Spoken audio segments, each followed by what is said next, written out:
You might be thinking, this is tea. I'm drinking tea like, you know, that booktuber who drinks tea in their cute mugs, and you're just like, dang, my life is not anything compared to you. But this is tap water. So, yeah, welcome to my life. I just want everybody to direct your eyes right behind me to the beautiful Ballad of Songbirds and Snakes that came in the mail literally the day after I posted the video where I shit-talked Canada Post. So that's some freaky shit. But I didn't realize how chunky she was. Like, she's over 500 pages. She's huge. That's what she said. Michael, please. I'm not prepared. I'm just gonna say that much. But reading vlog is gonna be coming of me reading this at some point in July, so like stay tuned because, you know, I'm not wearing my engagement ring. I'm still engaged, I promise. So today's video, if you can tell by the title and the thumbnail, is a review for the lovely The Boy in the Red Dress by Kristin Lambert. This is I think it got released May 12th. So this is a historical fiction queer murder mystery. Now listen, that's a lot to take in. If you're not into historical fiction, I understand because it's not everybody's cup of tea, or in my case, cup of tap water. Hello, get on my level. But this book doesn't really focus so much on like the fact that it's a historical fiction. It focuses more on the murder mystery aspect, the queer aspect of it, and I really, really enjoyed that. So if you're not into historical fiction, don't turn off just yet because this still could be something you might want to read. This is basically about a girl named Millie who's running her aunt's speakeasy on New Year's Eve while her aunt's away on business, and everybody is trying to party. Like, everybody is a party animal on New Year's Eve in New Orleans. This is set in New Orleans. And the main performer in this speakeasy, whose name is Marion, is the boy in the red dress. And he is everybody's like favorite person. He's one of the best performers that people have ever seen. He's top notch and everybody is coming to see Marion. And then some really rich white socialites come into the club, and one of them is waving a picture of Marion around and asking questions. And then later that night she ends up dead. And all of the evidence points to Marion. But Millie knows in her heart that Marion, who is her best friend, has never killed anybody. So she was like, I'm just gonna prove to the police and I'm gonna solve the mystery myself. But when police have an idea in their heads, they don't tend to do like extra work to get, you know, the truth. I don't mean to be like a jerk. This is just from like watching the news. I've noticed that. Anyway, so yeah, so she's like, I'm gonna just prove to the police that Marion didn't do it, and I'm gonna clear his name. And that's the whole story, is her trying to figure out the murder mystery. I anticipated this to be a 5-star read because I love murder mysteries, and I haven't read a good one this year so far. Well, I have now, but like I hadn't read a good one this year, so I really wanted to love this and I wanted to give it 5 stars. I didn't give it 5 stars. I gave it 4.5 out of 5 stars, which I rounded down to 4 on Goodreads because I can't, if it's not quite at 5 stars, I can't give it the 5 stars because I'm a picky bitch and that's just who I am. The average rating on Goodreads, I did give it higher than that. So the average rating is 4.03 at the time of me filming, and that's out of 149 ratings and 61 reviews. So it's not really that popular yet. Like, not a lot of people have read it and reviewed it because May releases kind of got overshadowed by this bitch. Where are you? This bitch overshadowed everybody. But that's beside the point. Let's talk about representation. Was there representation in this? I'm gonna have to say a big fat yes to this one. There was so much representation. I'm pretty sure like a good chunk of this cast were all like gay, lesbian, bi, queer. Like, it was a good time. We had Millie, who was our main character. She's bisexual. Marion is our other main character, and he is a gay drag performer. We had Millie's aunt, whose name is Cal, and she is in a loving lesbian relationship for a long-term loving lesbian. That is a hard thing to say. Long-term loving lesbian relationship with her girlfriend.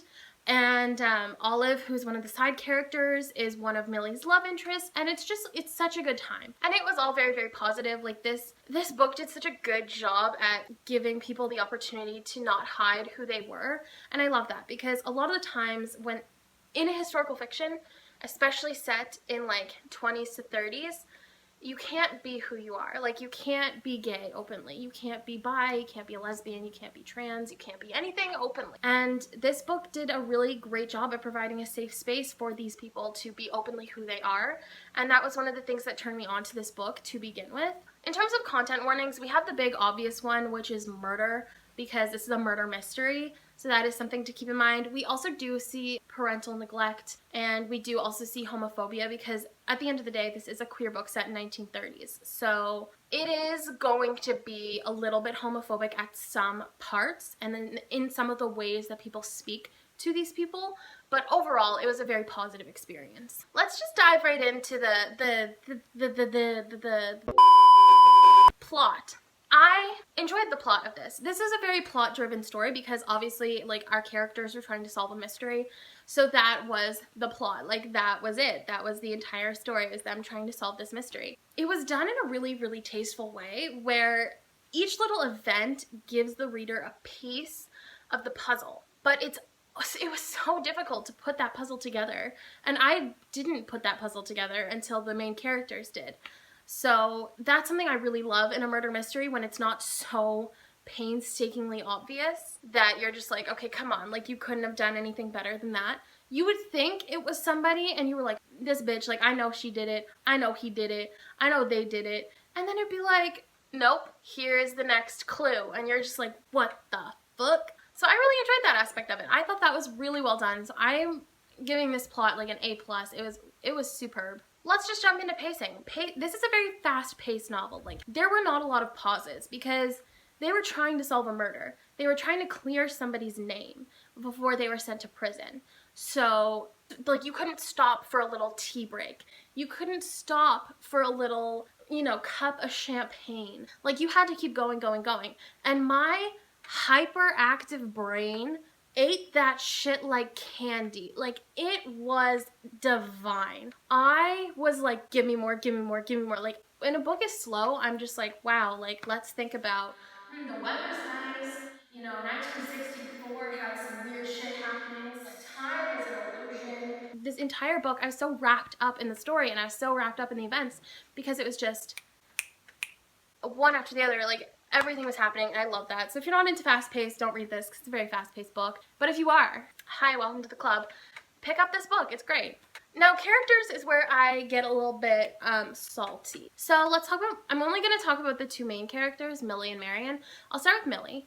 Millie is a very, very important female character, and I say that because in historical fiction, women are either one of two things. They're either extremely strong and a little bit too forthcoming in how they present themselves to people, or they're very reserved and they're like, I'll drink tea with the ladies and have a good socialite party like the good Christian wife I am. And it's just like, that's boring as fuck, but that's cool. Millie was not like that. Millie was very much a, I am who I am, you're gonna take me how I am, that's fine. She was very much like, yeah, I like both guys and girls, this is a thing, that's a thing, like, that's who I am, deal with it. And she was very important in that regard. And I think she is going to be a very, very important role model to younger people reading this story.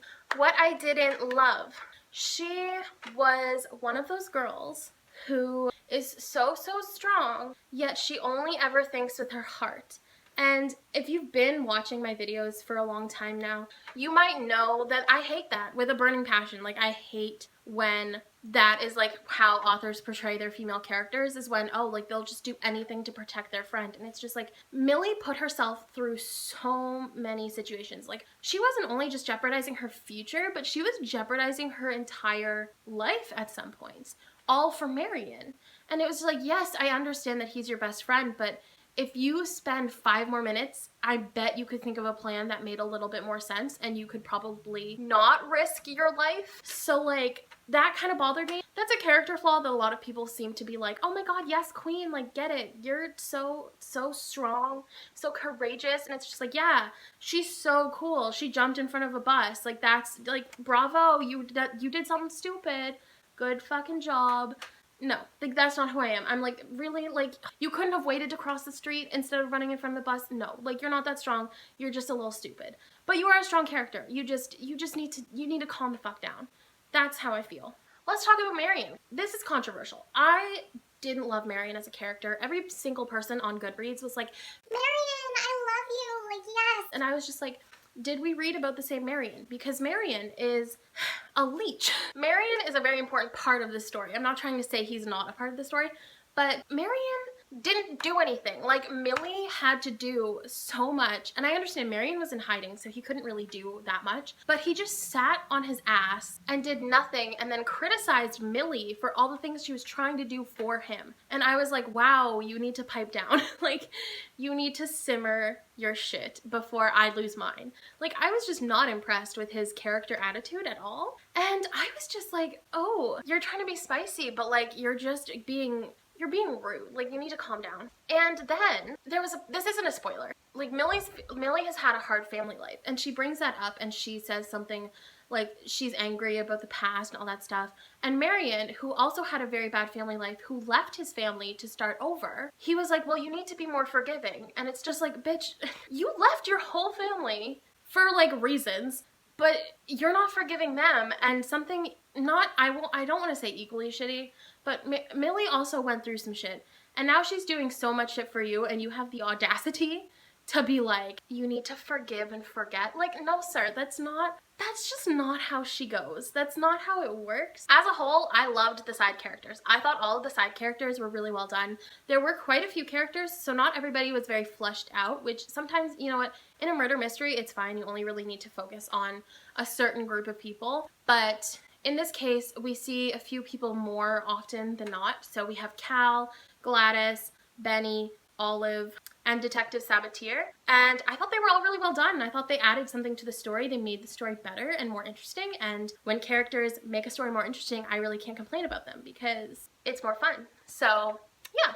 I also really liked the way that the relationships were depicted between all of the characters, because honestly, the relationships felt real. Like, how Millie and Marion talked to each other in some cases was how I would talk to my friends. And the way that Millie and her love interests talked to each other at some points was how I would talk to my fiance when I first started dating him, like this little like anxious, like, ooh, do they like me? So it's like, it was very realistic, and I really enjoyed that aspect of it. Like, it felt very real. Let's talk about authenticity. Was it how the synopsis described it? Yes, it was pretty much exactly how the synopsis described it, which I'm very thankful for, because I read 0 reviews going into this. I bought it for the synopsis, so if it was different than what it said, I would have been bitter, but we're good. It was pretty much exactly how it said on the back, so we're good. Let's talk about world. Let's talk about world building and setting and all those cool things. So this world, obviously she didn't create New Orleans 1930. Like, that's just, she didn't do that, because that's already a thing that was created. But she did this in such a way that it was just, the way that it was pictured, in the way that it was portrayed and described, was so beautiful. The pictures were painted in my head in such a way that I could smell like the foggy New Orleans air at night. I could almost taste the vignettes coming from Benny's Nona's shop. I could hear the music coming from the Cloak and Dagger, which is the speakeasy, just like slightly above that like ambiguous chatter going on by people who are just like slightly too drunk for their own good. Like, I felt like I was there throughout this entire story. And I don't typically read like that. I read like I'm on the outside. I read like I'm watching a big screen. Like, a book to me is like, it stops being words on a paper and it becomes a movie in front of me. Like, I'm watching it, eating popcorn, having a good time. But I was here with Millie and Marion and their little gang of detectives. Like, I was literally in it. I was committed. I was just like, okay, let's find these clues. It's like, bitch, you're sitting on your couch. Like, what are you gonna do? Like, I felt like I was there. Like, it felt so real, and it was so beautifully done. I also loved the idea of a speakeasy being the setting for a murder in the early 30s. Like, that is so cool to me. I never pictured a speakeasy being like the main setting in any sort of book, but it just makes so much sense after reading it. I was like, this has got to be the most interesting thing. And after reading it, I was like, this is so well done. This is so brilliant. Like, I really genuinely enjoyed that aspect of it a lot. The fact that it took place in a speakeasy, and the speakeasy was a safe space for all of these people to be who they were. I love that. I love that so much, and I thought it just added so much to the story. And the story definitely would not have been the same if there was not a speakeasy in it. So hands down, like, I talk with my hands so much. I'm literally here like, but I mean it, like, it added so much to the story. So I loved that. Next, I'm going to talk about writing style, and this is another part for me that just didn't work. It started off a little bit weaker than I wanted it to in terms of writing. It felt very sketch comedy-esque. Like, there were certain things where, like, there was one point where they were like, Millie raised her fist in anger. And it's just like, that doesn't happen. Like, I don't care what time period you were in. Like, when you were angry and you were in the middle of solving a murder, you weren't like, oh gosh, darn it. Like, that just doesn't happen. Like, that felt very sketch comedy to me. And I didn't love that. And the writing got a lot better in the middle. Like, I genuinely enjoyed the writing in the middle more. I thought it picked up its pace. It was less sketch comedy and more murder mystery, and I got on board, and I liked that. What I loved about Lambert's writing initially was the way that she wrote this. She portrayed our victim as an actual person. A lot of times in murder mysteries, the victim kind of like becomes a name, and then we're focused on the people trying to solve who did it. And she didn't do that. Like, we learned, her name is Aramentha, the girl who got murdered. I learned so much about Aramentha. Like, by the end of this, I felt like I was mourning the loss of an acquaintance, because I was like, I learned so much about this girl, and I genuinely, like, I did not expect that to be the case. I didn't go into this being like, I'm gonna mourn the loss of this rich bitch who, you know, comes into a club, into somebody's safe space and tries to ruin it for them. Like, cool, like, great. But I did. I, like, genuinely mourned her. And I was just like, how could you do this to me, Kristin? Like, I thought we were, like, not friends because obviously I don't know you as a person, but I thought we were, like, I thought we had something. But you're over here making me feel feelings for this girl who should not have had, like, that's how you know that this person's a good writer, because she did the thing that got me feeling all types of sad. Like, that's the best. Like, when you can give me that kind of visceral reaction where I'm just like, like, that shit's just, that's golden. So, I also, this is gonna be a hot take, I enjoyed Lambert's choice of using a love triangle in this. And other people would probably be like, oh my god, a love triangle, what the fuck? Not a love triangle. Save me. It's like, no. This love triangle was actually really interesting because Millie, who was trying to figure herself out, she needed a love triangle with a boy and a girl to kind of help her figure out these feelings and help her experiment with those feelings in a safe and progressive way. And that's what this love triangle did. Like, it was actually very important to Millie's character development as a person, but also her becoming comfortable with who she is and who she's attracted to and where her attractions lie more or less. And I thought it was very important, and it was also very well done. It's not shoved down your throat. It's not, we're not over here being Team Edward, Team Jacob. We're not over here being like Team Peta, Team Gail. Like, we're over here being like Team Millie. Yes. And she's gonna love somebody, and it's gonna be cool. And that's what I liked. Next category is, did it end up where I wanted it to go? And it's just like, so my bar is very, very low for murder mysteries. Like, if you don't make the killer a person who is all of a sudden mentally ill and we just blame everything on their mental illness, then you've won. Like, if you do that, I automatically, like, the thriller means nothing to me at that point. But Kristin Lambert didn't do that, so therefore it went where I wanted it to go. I have a very, very low bar. Hopefully after I read more, my bar will kind of be raised a little bit. But this one, I was just like, yeah, they didn't do the thing I hate. So brava, like, good job. Did I love the way that it ended? No. Like, the ending was very rushed. It didn't feel very cohesive. It was funny because I think 60 pages from the end, we still didn't know who the killer was. And I was just like, Jesus Christ. It was like that thing where you see, like, Bert or Ernie, I don't really know the difference between the two, where he's just like,